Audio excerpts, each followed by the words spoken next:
Bizarre Brain Comics. Hello, my comic book friends, and welcome to Bizarre Brain Comics. I am Gary, your host. And this is where I like to take a look at some older comics, talk a little bit about the characters and creators, and examine the stories and the art. And this time, we want to take a look back to this thrilling miniseries, Thrillkiller Thrillkiller, Batgirl and Robin, part 1 of 3. This is a 3-issue miniseries from 1997 from DC Comics. It's an Elseworlds story, and the following year, I gather, it had a sequel that was Thrillkiller, Batman and Batgirl. This is written by Howard Chaykin and drawn and painted, rather, by Daniel Brereton. And this whole miniseries was completely composed of completely painted art. Some really nice looking stuff here. And as I said, it is Elseworlds, so it's not in the main DC universe.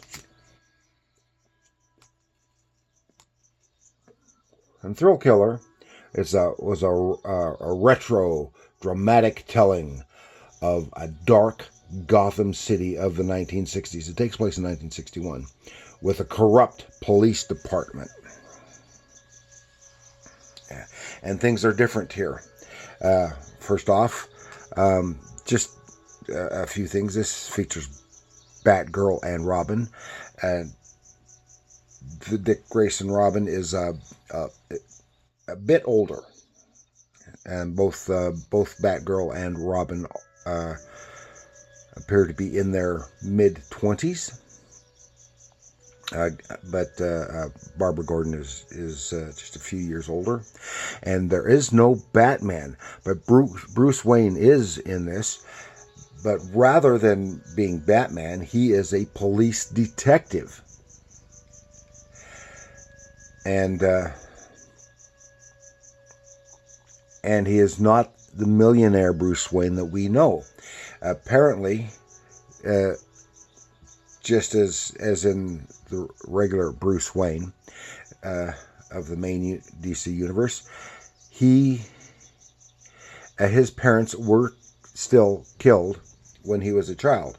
But rather than being the big millionaires that we know, they were Thomas Wayne had been a millionaire, but he had made some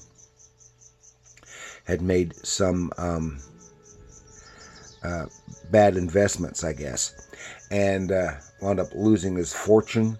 And then Bruce Wayne himself, out of desperation for money, had to sell the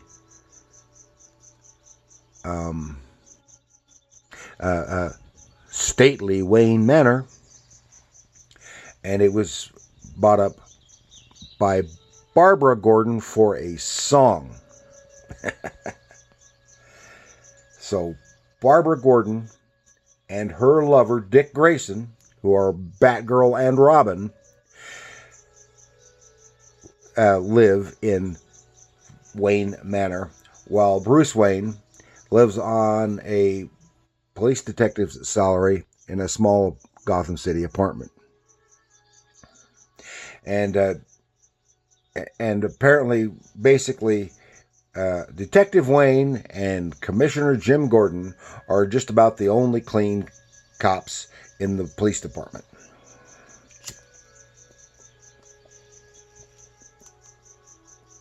And it is a city filled with crime and corruption. Now, Dave Brereton, the artist here, he's an American comic book writer and illustrator. And he attended the California College of the Arts and the Academy of Arts College. He's known for his painting skills and character designs. He got his start in comics in 1988 at Eclipse Comics, doing Merchants of Death #1. I'm not familiar with that title. And he did many notable works for DC, as well as his own series, The Nocturnals. Again, a title I'm not familiar with. As well as comics, he's done illustration work for video games, advertising, TV, Disney animation, and album covers. So he is an accomplished commercial artist.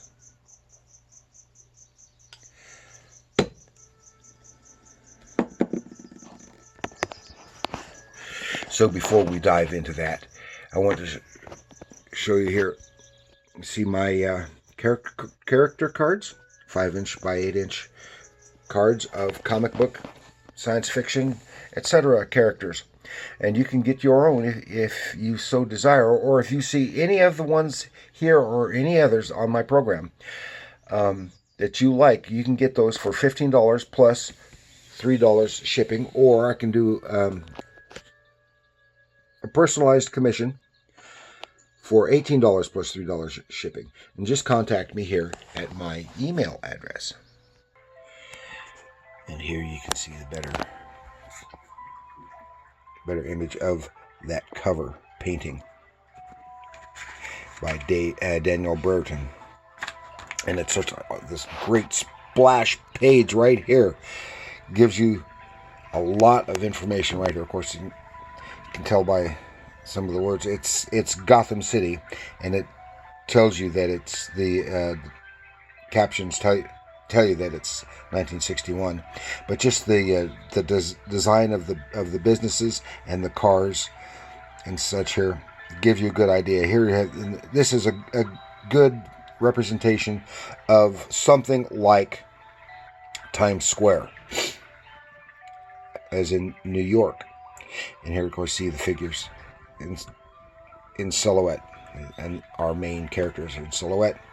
See here, and you can see here in the theater, Ben-Hur is showing, and then it says here next week Spartacus, which tells you a lot right there. And the old-fashioned style of cars. This is a beautiful, beautiful painting here, and it gives a lot of detail. It is very detailed, and yet it is still fairly loose, because you can see the painting job is just slightly loose, but it's so well done. It's just loose enough, but also just tight enough, to tell you so much and have so much detail in that painting. This is really, really cool. And then, well, the captions are telling you a little bit about the world. It firmly sets it into time, as in the real world, with the Kennedys here, Elvis just getting out of the army, and the Beatles still in Europe, in playing in Germany. With says John Lennon, Paul McCartney, and George Harrison were still playing with Pete Best. So that was before the Ringo Starr. So all this sets that up, and then we're back to Gotham. You see these are obviously thugs coming into this bar, Playland. It's an underground, happens to be an underground gay bar, and these thugs are coming in and they're shaking down the bartender, who is part owner, for their usual bribe. But they're not just thugs, and you can clearly see here, this is Two-Face. These are cops. That tells you how corrupt the police department has become, and they're shaking him down. And then boom, our heroes burst in, and they start cleaning house with these cops. And beautifully painted. Again, beautifully painted. Very, very action-packed and dramatic. All this scene, fight scene. They're just getting their clocks cleaned. The only comment that could be considered, I would consider a criticism here, is that the general design of our main characters, Batgirl and Robin, they look more like late 80s or early 90s rather than 60s. Especially 61, coming right out of the 50s. Because the hip huggers and stuff didn't really show up until late 60s and early 70s so much. And with a little bit of the bare midriff, which was common enough for a time in the early 70s. But the dress and appearance of the goons are very, very much of the time, as well as could have been from the 40s. But the whole thing is brightly colored, but very noir. And they're just cleaning the clock, and the guns come out and start shooting, and they take off. Then our scene switches to City Hall, and Commissioner Gordon is getting his butt chewed by the mayor and an alderman. And one of the things I like is the artwork in the background, not just here, but elsewhere as well. Some beautiful scene settings. And he's getting his butt chewed because of Batgirl and Robin. And then we finally meet Bruce Wayne. Here is in Jim Gordon's office, and here's Detective Wayne, and they're talking. And said, "Okay, he's putting Wayne on the case of investigating Batgirl and Robin." And they're calling his costumed clowns, getting them off the streets, while he's also working on another case. And says, so look into this while you're, and that's why I'm assigning you to both investigations. This was behind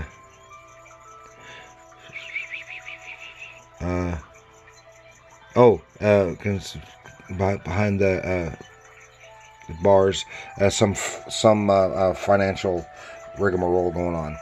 So here we finally get a close up. Let's really see Wayne here. And what's so amazing, while he was painting this, he was able to get the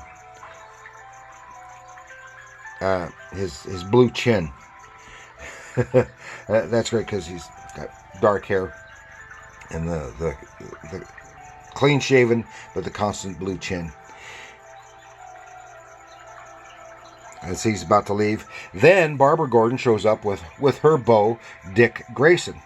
And you can see then when we get a close-up of him how much he looks like Bruce Wayne as well. And again, the blue chin. And Gordon doesn't care for Grayson at all. And he and Barbara are an item. Then, yeah, they're supposed to have lunch. They get into an argument, and the young people take off, leaving Gordon to so my job stinks. My only daughter hates my guts, and it isn't even lunchtime yet. Then back to the bar, the Playland, and here is Wayne checking things out, talking with the bartender, and then we see who else is involved, and we can see here in the background. Oh, that's the Joker. Yes, the Joker is finally entering. But this Joker is female. And she is also a partner involved in this deal. And so they think Wayne is there to shake him down, and he says, no, he's not there for that. So she hands him an envelope filled with cash. It's a bribe. So this is our... I want to thank you on the Don's behalf for your interest in bringing these petty hoodlums to justice, detective. And he promptly burns all the money with the candle, because he is incorruptible. And then he takes off. Here we see Gordon in his apartment, playing the piano, lamenting his loneliness, and again, like I said before, the artwork. And this is the kind of stuff that Howard Chaykin was known for, putting all kinds of artwork in the backgrounds. And it showed up in stuff like, also, like he was instrumental in the original Flash TV series of the 90s, and they had a lot of artwork like that, because he was the consultant, and they had a lot of this kind of artwork and stuff in the back here. This looks like it's actually from old Tom Mix silent Western. And while he's playing that, and he laments the loss of his wife, because here's a picture of him with his dead wife and Barbara as a child. Then it's back to Wayne in his little apartment. Now this harkens back to the first Batman movie, when he was hanging there on the gravity boots. But here, then you see, he just flips and takes off. He's not wearing gravity boots. He is hanging on the chaining bar just by his feet. And that gives us a good example of his type of physique. Then Wayne Manor. Again, it's a beautiful depiction of Wayne Manor. We see the interior. We can see the busted picture here of what looks like could be the Waynes and a small Bruce Wayne. I'm not sure. It could also be Gordon's with a young Barbara, because remember, Barbara Gordon owns this place. And the detail in this grandfather's clock. Then we go down below to the caverns below, which what we know as the Batcave. And here are Barbara and Dick becoming Batgirl and Robin, as they are about to go out to do stuff, and it shows how close they are.